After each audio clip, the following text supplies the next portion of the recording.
You do not speak.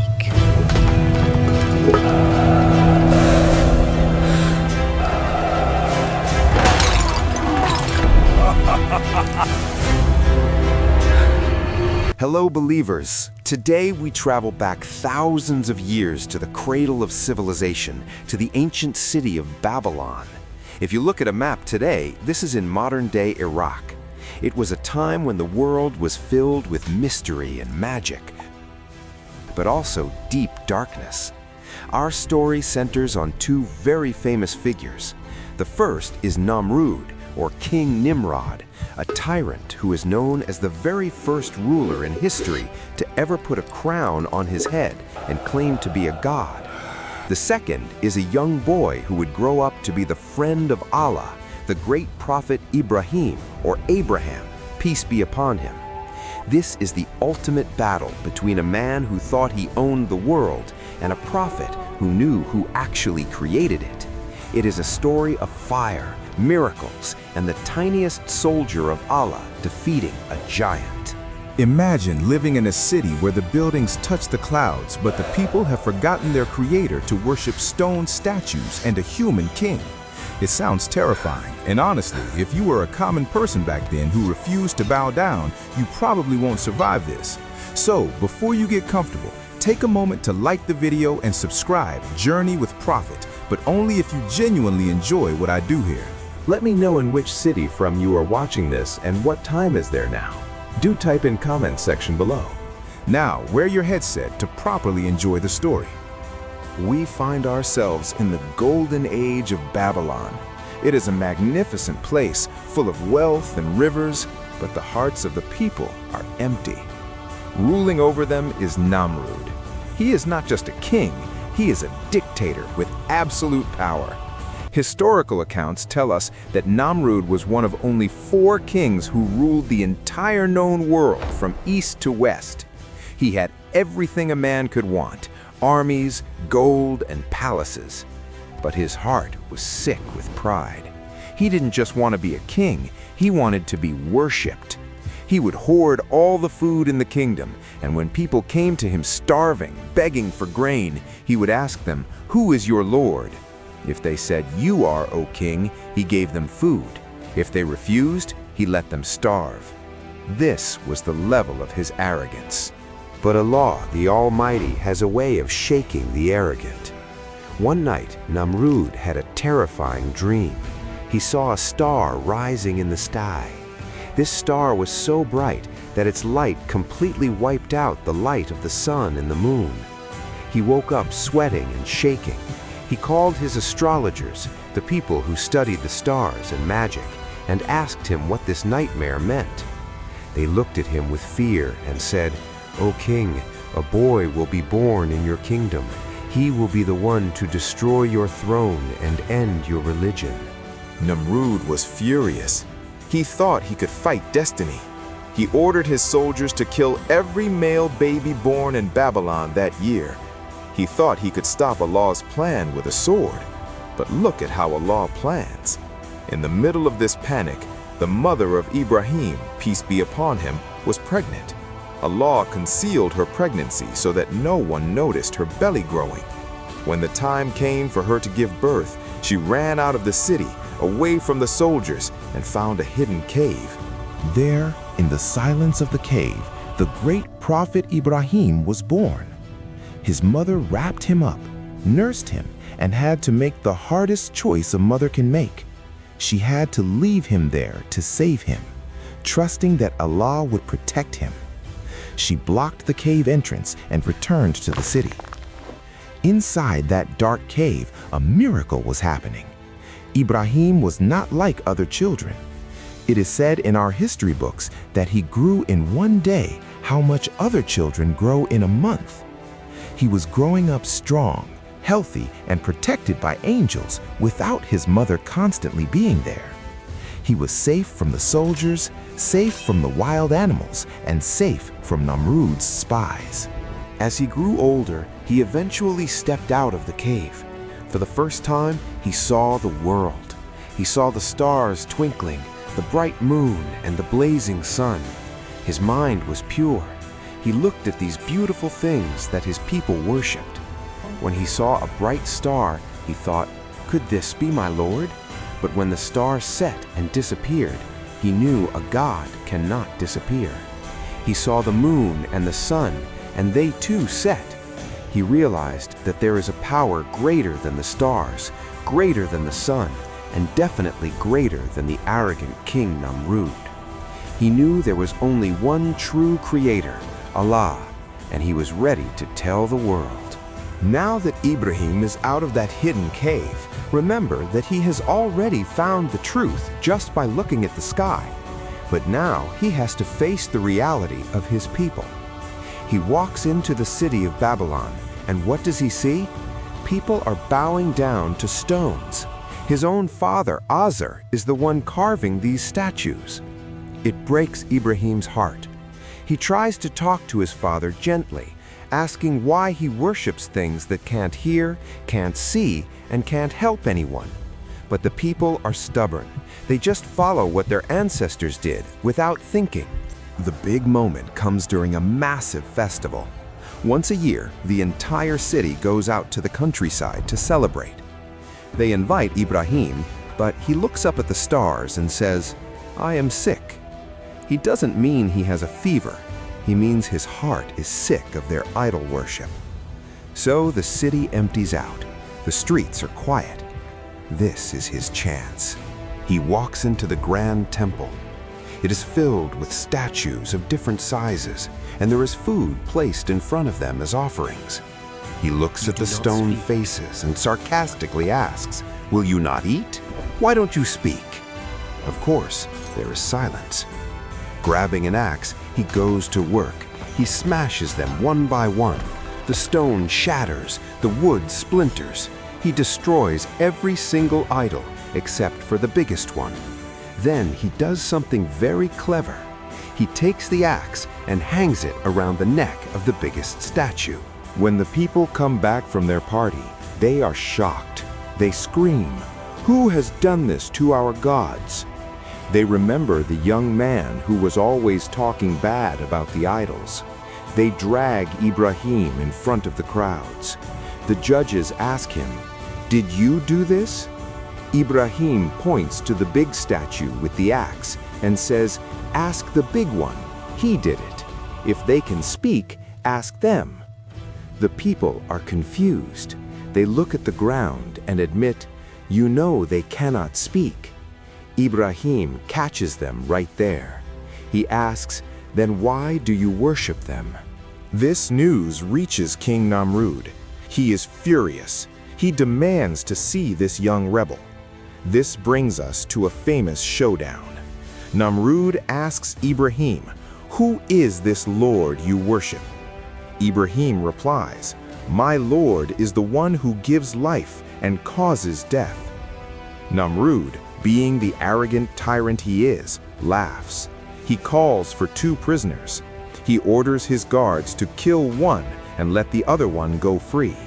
He looks at Ibrahim and says, "See, I give life and I give death."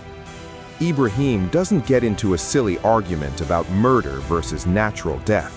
He gives Namrood a challenge that no human can fake. He says, "Allah brings the sun from the east, bring it from the west." Namrood is stunned. He is speechless. He has no answer. His claim to be a god is broken in front of everyone. But instead of accepting the truth, his embarrassment turns into pure rage. If he can't beat Ibrahim with words, he will use force. He orders his people to build a massive fire.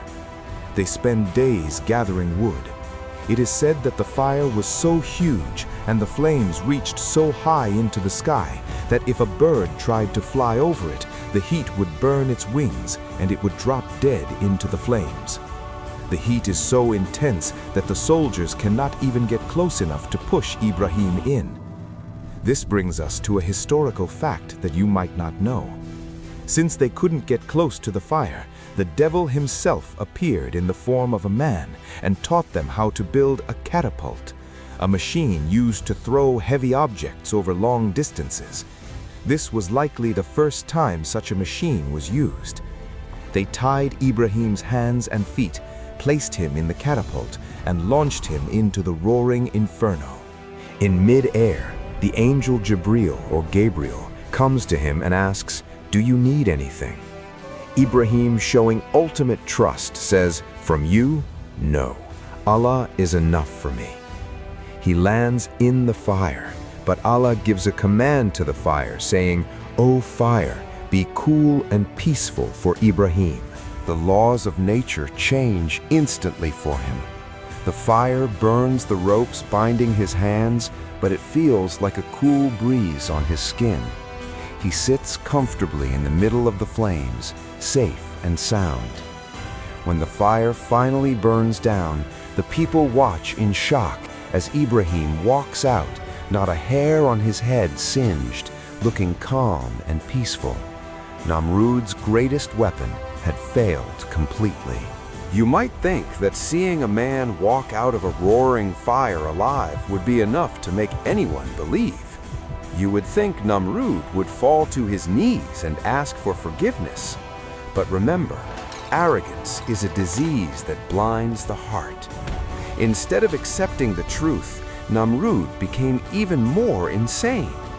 He decided that if he couldn't beat Ibrahim's Lord on earth, he would go up and fight him in the heavens. He ordered a massive tower to be built.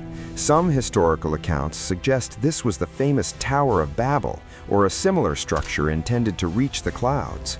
He wanted to climb up and see this God of Ibrahim.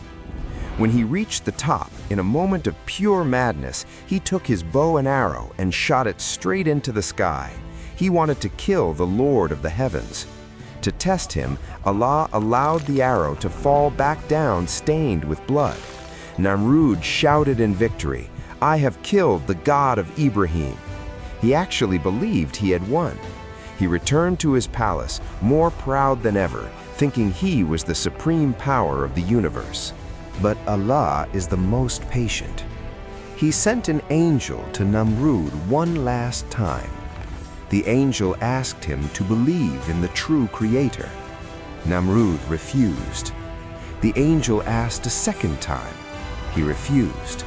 The angel asked a third time, and Namrood yelled, "I will gather my armies and fight."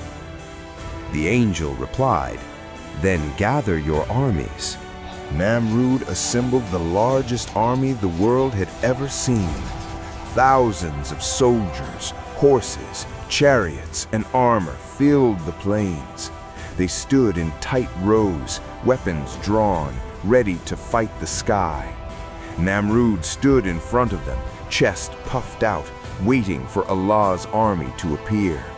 He was probably expecting angels with giant swords or bolts of lightning. Instead, they saw a dark cloud approaching from the horizon. It wasn't rain. It was a buzzing sound that grew louder and louder until it sounded like thunder. Allah sent his army, not of giants, but of mosquitoes. It was a swarm of tiny, fragile gnats. There were so many of them that they blocked out the sun, turning the bright day into dark night. The soldiers panicked. You can't fight a mosquito with a sword. You can't block a gnat with a shield. The swarm descended on the army. Historical narrations tell us these weren't normal insects. They were sent with a specific mission. They ate the flesh of the soldiers, leaving only their bones, yet they didn't touch the armor or the weapons. The mighty army of Babylon was devoured in minutes, leaving a field of empty armor and white bones.